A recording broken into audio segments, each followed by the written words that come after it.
Welcome to the Lifestyle Medicine Update. I'm Dr. James Meschino.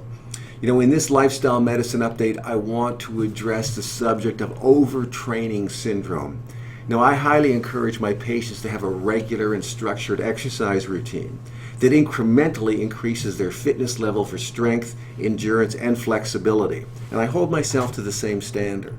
However, it's important to find a balance between pushing yourself hard enough to reach the next level of fitness and at the same time allowing sufficient recovery along the way by scheduling periods of lighter activity known as the unloading phase of training.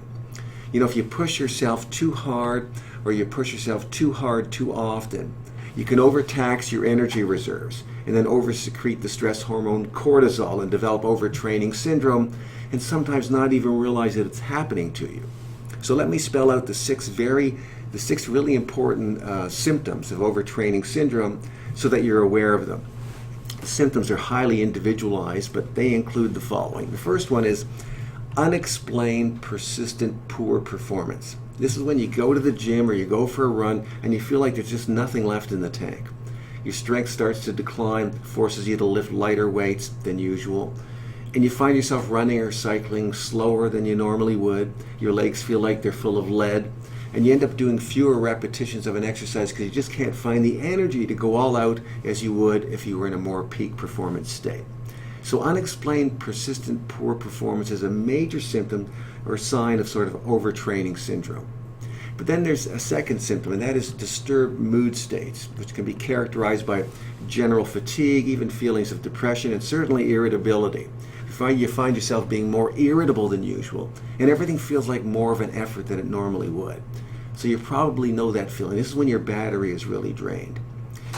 Symptom number 3, well, there's some physical signs, if you will, such as elevated resting heart rate, which can happen, but more commonly, muscles become painful, they feel more inflamed, and or you become more susceptible to upper respiratory tract infections, or if you're prone to them, gastrointestinal disturbances. And then number 4, insomnia, or at least sleep disturbances that are sort of out of the ordinary for you. And number 5, weight loss, but not a healthy looking weight loss. This is a weight loss where you're losing muscle tissue due to the high levels of cortisol that's being secreted because it breaks your muscle tissues down, makes you feel weaker, but it can also weaken your immune system, which makes you more prone to upper respiratory tract infections. And the cortisol levels, when they're high, also increase muscle inflammation and soreness. So this sort of weight loss, you're more emaciated, you're losing muscle tissue, you're becoming weaker, your muscles feel inflamed, and you're more prone to upper respiratory tract infections. That all sort of fits together into a profile. And then overuse injuries, you start pulling muscles, you develop a tendonitis out of nowhere, you develop plantar fasciitis or shin splints or tennis elbow or golfer's elbow, something along these lines. So overtraining syndrome is not just about fatigue, but it also includes increased risk of infection, injuries that pop up, persistent muscle soreness that's out of the norm for you, general malaise, and really importantly, a loss of interest in sustaining high-level training or doing a more intensive workout or putting in more of an intense workout effort. So how do you prevent overtraining syndrome from occurring? Well, the key is to keep pushing yourself towards increasing your strength and cardiorespiratory fitness. But every 3 weeks or so, you should schedule a week of lighter activity. This is known as the unloading phase, where you lift weights that are a little bit lighter. You do fewer repetitions. You jog or cycle more slowly, and you don't push yourself to near muscular failure with each exercise that you do. So the week of the unloading phase helps your body recharge itself and prevents a weakening of your immune system and allows your muscles to repair themselves and grow stronger in the next round of more intensive effort.